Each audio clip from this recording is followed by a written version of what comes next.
Hello বন্ধুরা, welcome to my new video. তোমরা কেমন আছো সকলে? আশা করছি অনেক ভালো আছো, সুস্থ আছো। আমার নতুন একটি ব্লগে তোমাদের সবাইকে জানাই আন্তরিকভাবে শুভেচ্ছা। তবে চলো শুরু করছি আজ নতুন দিনের সাথে নতুন একটি ব্লগ। আজ ছিল দিনটে শুক্রবার, বেলা বাজে এখন 6:30টার মতো। সকালে উঠে আগে বাইরের কাজগুলো করে নিচ্ছি। দেখি আয়ানোর বাবা এখনও বিছানা থেকে উঠেনি, তাই ভাবলাম ঘরটাকে পরে গুছাবো, আগে বাইরের কাজগুলো করিনি। কিছুদিন যাবৎ কলের সব ধোয়া করছি। কারণটা হচ্ছে কলের জলটা এত পরিমাণে গরম আর মোটরের জলটা প্রচণ্ড ঠান্ডা থাকে, সেই কারণে সকালে আর ইচ্ছা করে না যে ঠান্ডা জলটা গিয়ে নাড়ি, জানো বন্ধুরা। তাই কলপারে গরম গরম জল বাসনগুলোকে আগে ভিজিয়ে নিচ্ছি, কারণ শুকে যায় তো গোটা রাত্রি থাকলে। তারপরে এখন চটপট করে মেজে নিব। আজকে প্রচণ্ড শরীরটা খারাপ, মানে আজ শনিবার, ঠিক আছে। সারাদিনে অল্প অল্প করে টুকটাক করে ব্লগ করছি। আজকে গেছিলাম হসপিটালে, কি হয়েছে না হয়েছে সমস্ত কিছু তোমরা আগামী দিনের ব্লগে দেখতে হবে। প্রচণ্ড মানে শরীর খারাপ আমার, আর মুখ প্রচণ্ড দাঁতের গোড়া ব্যথা করছে, মানে মাড়িটা।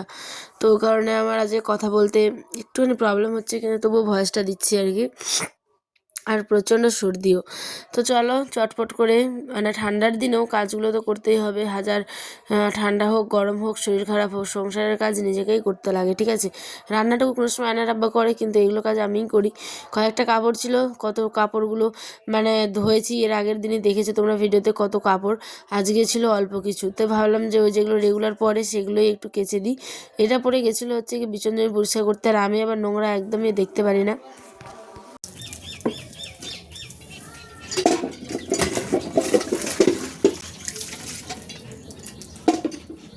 তো এখানে দেখো তাড়াতাড়ি করে কাপড়গুলোকে এখন ধুয়ে নিচ্ছি, বেশি নেই, কয়েকটা কাপড়ই আছে। তারপরে দেখো এখন চলে যাবো ঘরের দিকে। কাপড় ধোয়া আমার প্রায় কমপ্লিট। এখানে আমাদের পাশে একজন মাইক নিয়ে কী জন্য করছেন, তো তোমরা কি ব্যাকগ্রাউন্ডে পাচ্ছ আমি জানি না কতটা বুঝতে পারছো আমার কথাগুলো। গুড মর্নিং, কেমন আছো তোমরা সকলে? আশা করছি ভালো আছো, সুস্থ। ব্লগটি নিয়ে হাজির হয়েছে। যে দেখো আজ কলপাড়ে এসেছিলাম, তোমরা দেখতেই পেলে। বাসন ধুলাম, কাপড় কাচলাম আজকে। এখন যাবো রান্নাবাড়ি করতে, তো পুরো ব্লগটা দেখো কেমন যাই। ওই এখন করছে, কেক খাচ্ছে, ওর বাবার কাছে ওকে দিয়ে এসেছি। আর কুয়াশা দেখো, কুয়াশা আজকে এখনো যায়নি, ঠিক আছে। তো চলো, এই যে আমি এক বালতি এখানে কাপড় কেচে নিয়েছি, এগুলো এখানে থাক। কলপাট থেকে বাসনগুলো আনতে হবে। তো এখানে কিসে যেন চাঁদা উঠাতে এসছে, সেই কারণে আর কি মাইকের আওয়াজ। তো আমি এখন বাইরে এসে তোমাদের সাথে আবার কথা বলছি। তো চলো, বাসন ধোয়া হয়ে গেছে, কি করা যাবে বলো তো, মানে এত প্রবলেম হয় ভয়েস দিতে গেলে যে কি বলবো। তো যাই, এখন ঘরের দিকে গিয়ে রান্নাবাড়ি বসাবো, অনেক কাজ। আর এত পরিমাণে মাথা ঘুরছে কয়েকদিন, মানে মনে হচ্ছে যে আমার প্রেশারটা আরও লো হয়ে গেছে, জানো। তোমাদের কার কার এরম হয় আমি জানি না, আমাকে প্লিজ একটু কমেন্টে জানিয়ে। তো তোমাদেরও কি এরম অসুবিধা হয়? মানে যখন বেশি করে একটু পেটটি ভর্তি করে খাই তখন আবার মোটা হয়ে যায়, ঠিক আছে, এটা হচ্ছে ব্যাপার। আর হালকা যখনই ডায়েট করতে যাই বা খাওয়ার দাওয়ারগুলো একটুখানি মেনটেন করে করে খেতে যাই, তখনই দেখবে মাথা ঘুরে এটা সেটা, মানে আমার সব দিকেই জ্বালা। তো আমি কি অতিরিক্ত তো খাই না, মানে যেটা মানুষের পেটে সহ্য হবে সেটাই খাবে, স্বাভাবিক ব্যাপার, তাই না? কিন্তু ব্যাপারটা হচ্ছে যে আমি যখনই খাওয়াটা একটুখানি পরিমাণ কমিয়ে দিই, মাথা আমার প্রচণ্ড ঘোরে। আজকে এত পরিমাণে মাথা ঘুরছে যে কি বলবো, মানে আমি মনে হচ্ছে দাঁড়াতেও পারছি না, এমন ঝোঁক লাগছে।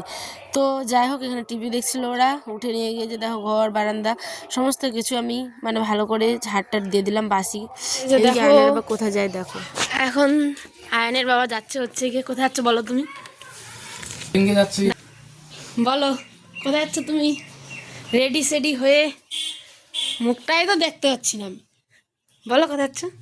এখন যাচ্ছি। এই যে এরকম মিনমিন করে কথা বললে হবে না, জোরে বলো। তোমার ওখানে মাইক্রোফোন নাই, জোরে বলতে হবে। ভোটের হিয়ারিং এ যাচ্ছি।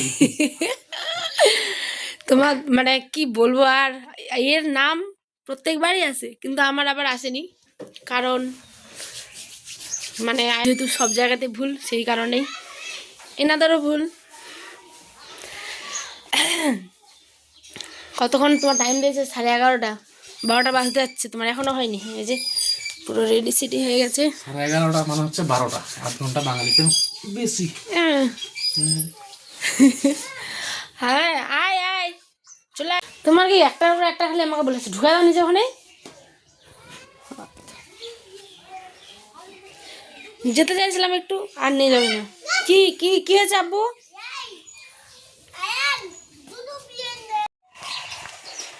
বাঙালি মানে 8 ঘন্টা লেট, তাই না বলো? দেখেছে কখন যাচ্ছ কখন? তো বরের দেখো শেষ অবধি আজকে জুতোটাও পরিষ্কার করে দিলাম। ওই আমাকে হাসাচ্ছিল, আমিও হাসছিলাম। তো কি করা যাবে, যার পায়ের নিচে নাকি, বরের পায়ের নিচে নাকি জান্নাত, ঠিক আছে, শুনেছি, জানি না কতটা কি ঠিক, কিন্তু যাই হোক চলো জুতাগুলো মুছে দিলাম, ঠিক আছে। তো আমি এদিকে হাসছিলাম যে তুমি আমাকে দিয়ে লাস্ট অবধি কিন্তু জুতোটাও পরিষ্কার করালে। ওই বলছে এটাই তো, মানে কি বলবো, ওই আমাকে ছোট করে না, কিন্তু ওটা একটা এমনি আর কি। যাই হোক কি বলবো বলো, বাদ দাও। ওটা মজা করছিলাম, এদিকে ওরা বেরিয়ে গেল, ঠিক আছে। এসআইআরের ফর্ম মানে জমা করতে আজ হিয়ারিং ছিল। তো দাদুর মানে আয়নের দাদুর যেহেতু অনেক জায়গায় আহমদ অনেক জায়গায় মোহাম্মদ, সেই কারণেই প্রবলেমটা, ঠিক আছে। আমার ওগুলোতে কোনো প্রবলেম নেই। তো ওই যে দেখো ওই চলে যাচ্ছে। এবার আয়ানের হয়েছে আরেক কাণ্ড। আয়নের বাবা চলে গেছে, আয়ন গেছিলো ওই সাইডে, কেমন করে বুঝতে পারলো যে ওর আব্বা চলে গেছে, দেখো ওই যে দূরে রাস্তার দিকে দৌড়াচ্ছে। আয় চকলেট খাবি, আয় আয়ার গাড়ি যাচ্ছে, আরে শিয়ালটা।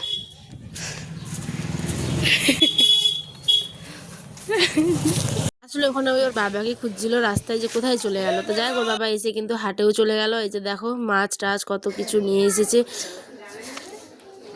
রাতের দিকে দেখো তোমার দাদা কত কিছু ধনিয়া, সিম, আলু, বেগুন, গাজর, বিট, A to Z, মানে একদম 2 ব্যাগ ভর্তি করে আনবই। ওই কম বাজার জীবনেও করে না। আর দেখো ডাল ফাল যা পেয়েছে, হলুদ, বরবটি, মটরশুঁটি সব নিয়ে চলে এসেছে, বরবটি না মটরশুঁটি। তো এখানে নিয়ে এসছে। আর নিয়ে এসেছিলো হচ্ছে রুইয়ের বাচ্চাগুলো, বাচ্চা বলতে বেশ একটু ভালোই সাইজ। তো আমি এখন ওগুলোকে কাটা ধোয়া করব, তার আগে আমরা ধুয়ে নিয়েছিলাম বুঝি, হ্যাঁ। তারপরে এগুলোকে গুছিয়ে নিচ্ছি ভালো করে, এখন রান্নাবাড়ি করব। আর শীতের রাতে মাছ মানে ভালোই লাগে টমেটো দিয়ে বেগুন দিয়ে মাছ খেতে, কিন্তু আজকে মানে সিম্পল টমেটো দিয়েই করব, কারণ ইচ্ছে করছে না। আর আমার না এটা কয়েকদিন আগে থেকে শরীরটা খারাপ লাগছিলো, মনে হচ্ছে যে মাথা ঘুরছে এটা সেটা। তো প্রেসারটাও চেক করলাম, অতিরিক্ত লো, মানে একদম 90 এরকম হয়ে গেছে, 90/70 না 60 এরকম। শুধু মোটাই ফাঁপা দেখে মনে হয় যে মোটা, কিন্তু মানে সত্যি কথা বলতে কি বলবো আর তোমাদের, এরম মানে কি বলবো, রক্তও নেই অত। আয়রন হয়ে যাওয়ার পর হিমোগ্লোবিন কত 9 পয়েন্ট কত আছে, যেটা 10 না 12 থাকলে ভালো। তো এখন খাওয়া দাওয়া তো প্রতিদিনই আমরা দেখো মোটামুটি, তোমরা তো ব্লগে দেখতেই পাচ্ছ, একটু একটু করে কিন্তু এটা ওটা খাই, কিন্তু তারপরেও রক্ত যে কেন থাকে না জানি না। তো এদিকে মাছগুলোকে একটু করে ভেজে নিচ্ছিলাম। তারপরে আমি এখানে মশলা কাটার জন্য কুটনো কাটছি। এই যে দেখো পেঁয়াজ, রসুন, লঙ্কা মানে যা যা লাগে আর কি।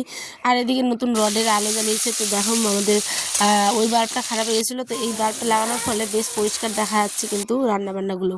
তো এই যে ধনেপাতা টমেটো দিয়ে আমার নর্মাল মাছের ঝোল কিন্তু কমপ্লিট। এবার আমরা খাবো। আর পারছি না একদম, কথা বলতে মুখটা চোয়ালটা ব্যথা হয়ে গেলো পুরো, হ্যাঁ। তো আজ আসছি বন্ধুরা, দেখা মানে ব্লগে, সকালে ভালো থেকো, সুস্থ থেকো। আর আগের ব্লগগুলো হাতে সময় থাকলে একটুখানি দেখো, আশা করছি ব্লগগুলো ভালো লাগবে। তো 8টার মতো বাজে, এখন সবাই মিলে আমরা খাবো। টাটা, ভালো থেকো, সুস্থ থেকো, টাটা।